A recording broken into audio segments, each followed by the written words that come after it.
अस्सलाम वालेकुम रहमतुल्लाहि वबरकातुहू। डियर स्टूडेंट, आज हम शुरू करेंगे lecture number 6 part first, radius of atom. देखेंगे यहाँ पर हम सॉलिड स्टेट की बात कर रहे हैं, तो उसमें जो एटम्स होते हैं स्पेरिकल एटम, इस तरह हम लेंगे दो एटम, उनके हमको रेडियस को किस तरह मालूम किया जा सकता है, इनके रेडियस को। तो यहाँ पर दो एटम के centre point nucleus of atom, यहाँ से यहाँ तक का जो डिस्टेंस माना जाता है that is A D diameter. ठीक है, तो हम रेडियस मालूम करने के लिए यूज करते हैं radius is equal to D and half. Diameter का आधा जो होता है ये रेडियस होता है, इसको आर से हम डिनोट करेंगे, R is equal to D by two. अब इसको जो है यूज किया जाएगा एज लेंथ मालूम करने के लिए, या रिलेशन देखेंगे हम, relation between edge length and unit edge length of unit cell in a cubic system. Okay, इसका इस्तेमाल जो है हमको पैकिंग इफिशियंसी मालूम करने के लिए लगता है, पैकिंग फ्रैक्शन मालूम करने के लिए। तो सबसे पहले हम देखेंगे यहाँ पर एज लेंथ का मतलब क्या है, what is edge length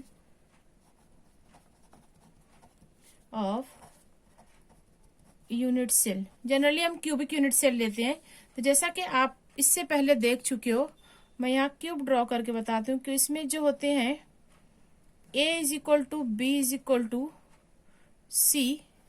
similarly angles are also equal, alpha is equal to beta is equal to gamma is equal to 90। Okay, अब यहाँ पर एज लेंथ, अगर इस पॉइंट को हम लेते हैं, this is corner unit cell, ठीक है, यहां से लेकर यहां तक का डिस्टेंस ए, राइट, जैसे कि हम देख चुके हैं इससे पहले, A is equal to B is equal to C. ठीक है, तमाम यहाँ पर जो है लेंथ बराबर होती है। इसी तरह alpha is equal to beta is equal to gamma is equal to 90 degree. Is that clear? अब यहाँ पर ए जो है, एक यूनिट सेल से लेकर दूसरे यूनिट सेल का जो डिस्टेंस आएगा उसको हम एज लेंथ कहते हैं।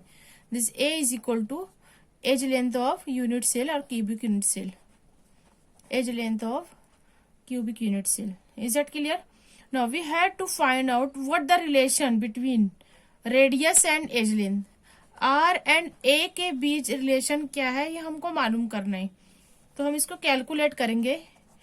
Calculate for all four types, for all three types हम लेंगे यहाँ पर, all types of cubic unit system, cubic unit cell. ठीक है, इसका हमको लेना है एक एक करके। सबसे पहले हम लेंगे पहली type, simple cubic unit cell. ठीक है, सिंपल क्यूबिक यूनिट सेल। ठीक है, अब हम इसमें जब ऑब्जर्व करते हैं एज लेंथ, एज लेंथ और रेडियस में क्या रिलेशन होगा, इसको कैलकुलेट करने के लिए मैं यहाँ फिर से आपको ड्रॉ करके बताती हूँ कि यहाँ पर जब हम क्यूब लेते हैं उसमें एटम कहाँ प्रेजेंट होते हैं, the atoms are present at the corner. अब यहाँ पर इस कॉर्नर से इस कॉर्नर का हमको अगर डिस्टेंस मालूम करना है, तो ऐसा कंसीडर करेंगे हम यहाँ पर कि एक एटम है, उसका सेंटर ये इस तरह, ठीक है, और ये दूसरा एटम, उसका ये सेंटर है इस तरह। ठीक है, दो एटम के यहाँ पर हमको डिस्टेंस मालूम होंगे, एक एटम का ये फासला आर, दूसरे का ये फासला आर। तो यहाँ पर एज लेंथ एक इसके बराबर हुआ, ए इज इक्वल टू 2r बराबर आर प्लस आर 2r। तो यहाँ पर रेडियस अगर निकालना है तो r is equal to A and A बटे A upon 2। Is that clear? ये हमारा हो गया पहला रिलेशन जो कि सिंपल क्यूबिक यूनिट सिस्टम में है। यहाँ पर आपको सिर्फ ये देखना है कि यहाँ पर कॉर्नर पर एटम है, इसलिए हम इनका फासला देखेंगे जो कि ए कहलाता है। अब ये किसके बराबर होगा, दो एटम है तो उनके स्पीयर होते हैं, तो वहां पर आर प्लस आर। ठीक है, सेकंड सिस्टम, इसमें हम देखेंगे face centre cubic unit cell, face centred cubic unit cell. अब आप इसमें ऑब्जर्व करोगे, इसको भी हम ड्रॉ करके देखते हैं कि यहाँ पर एटम कहाँ प्रेजेंट होंगे। फेस सेंटर में 6 फेस पर एटम को जाहिर किया जाता है। ठीक है, पिछले लेक्चर में हुआ है, जो आप उसको थोड़ा सा एक बार रिवाइंड कीजिए। ठीक है, कि यहाँ पर एटम कहाँ प्रेजेंट होंगे। ठीक है, all present at the corner. मैं यहाँ पर सिर्फ जिसको हमें लेना है वो हम डिनोट करेंगे दिस टू। अब यहाँ पर जो इस फेस को अगर हम देखते हैं, सिर्फ ऊपर वाले क्यूब को, तो यहाँ पर हम फासला देखेंगे कि यहाँ पर स्पीयर किस तरह है। अब यहाँ पे 3 एटम हो गए। 3 एटम होने की वजह से इनका जो डिस्टेंस आएगा वो किस तरह आएगा। 3 स्पीयर आपको यहाँ शो करना है। ये पहला स्पीयर, ये रेड वाला दूसरा स्पीयर, और ये तीसरा स्पीयर। ठीक है, अब यहाँ पर इसकी एज लेंथ किस तरह मालूम होगी। एज लेंथ लेने के लिए हमको यहाँ पर जनरली इसको फेस डायगोनल कहा जाता है। इस तरह ये फेस डायगोनल रिलेशन।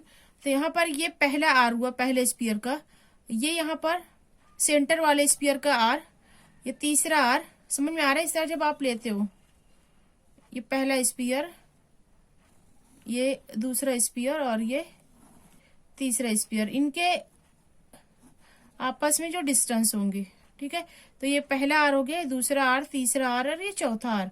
तो यहाँ पर एज लेंथ किसके बराबर होगा in case of face centre. अब यहाँ ये मालूम करने के लिए आपको देखना है that is equal to 4r। ठीक है, 4r। अब इसको आपको किस तरह मालूम करना है। अगर आप इसको थोड़ा सा कीनली ऑब्जर्व करो तो यहाँ पर ये एक ट्रायंगल बनता है, दिस वन, इस तरह ये एक ट्रायंगल बनता है। ठीक है, ये तो हो गया 4r।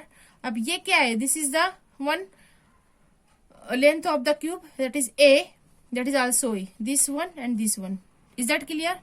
तो इसको किस तरह मालूम करेंगे कि हमको r की कीमत मालूम हो जाए। ठीक है, अब यहाँ पर ये 90 डिग्री का एंगल है। ठीक है, अल्फा बीटा गामा।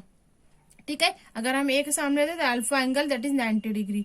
तो अगर हम इसको पैथागोरस थ्योरम का यूज करके मालूम करेंगे तो हमको r की कीमत मालूम हो जाएगी। ठीक है, अकॉर्डिंग टू पैथागोरस थ्योरम क्या होता है, a square plus a square, दोनों जो होते हैं 90 डिग्री एंगल के, वो इक्वल होता है 4r स्क्वायर, तीसरे के मुरब्बा के बराबर। कुछ याद आ रहा है आपको, अपने 10th में पढ़ा Pythagoras theorem.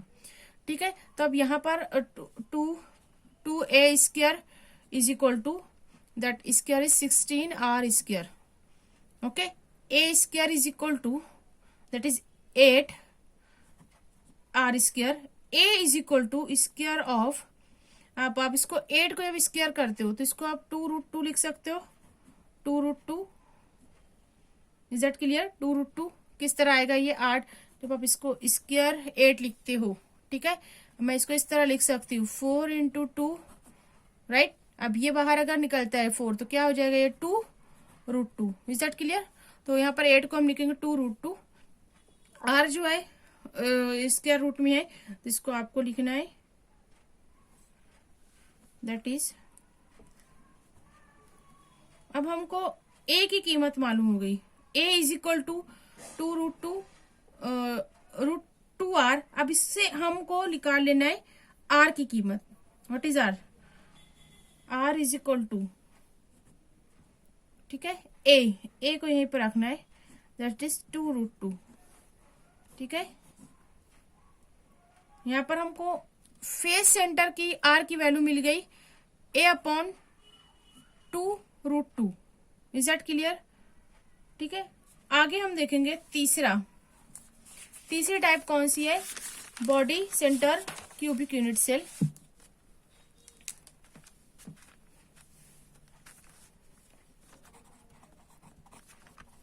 Body centred cubic unit cell. ठीक है, हम इसको ड्रॉ करके देखेंगे क्यूब में कि बॉडी सेंटर किस तरह कहाँ होगा। It is present at the centre of the body. ठीक है, एक एटम होता है इसमें सिर्फ, और उसको आपको लेना है at the centre of the cubic unit cell. ठीक है, अगर मैं ये पॉइंट लेती हूँ यहाँ पर, इसको मैं रेड से साइड का, तो ये पॉइंट, तो अब हम इसके स्पीयर जब काउंट करते हैं, ठीक है, दिस इज द 1। अब यहाँ पर 2 कॉर्नर का इस तरह लेंगे, या आप इस तरह इमेजिन करो कि आप जिस रूम में बैठे हो उसका एक टॉप का कॉर्नर और नीचे डाउन कॉर्नर, इस तरह ये 2 कॉर्नर। ठीक है, अब यहाँ पर अगर आपको इसका डिस्टेंस मालूम करना है, एज लेंथ मालूम करना है, तो हमको पहले जैसे मैथ्स में यहाँ से यहाँ आप जाओगे, फिर यहाँ से यहाँ आप जाओगे, और फिर उसके बाद ए, इस तरह। तो यहाँ पर ये ए जो है मालूम हो जाता है, तो हमको आर मालूम हो जाएगा फॉर दी बॉडी डायगोनल। इसको बॉडी डायगोनल कहेंगे। दूसरा पिछले हमने देखा that is a face diagonal, यहाँ पर हम लेंगे बॉडी डायगोनल। अब यहाँ पर हमको देखना है तीनों ए जो है ए स्क्वायर प्लस ए स्क्वायर प्लस ए स्क्वायर बराबर होगा। फिर से यहाँ पर आपको आर की वैल्यू कैलकुलेट करना है, R next R, third R, then fourth. ठीक है, तो यहाँ पर आप लिखोगे 4r स्क्वायर, इसको ब्रैकेट में लिखो 4r square. Is that clear for body diagonal? Now we calculate the value 3a square is equal to that is 16r square.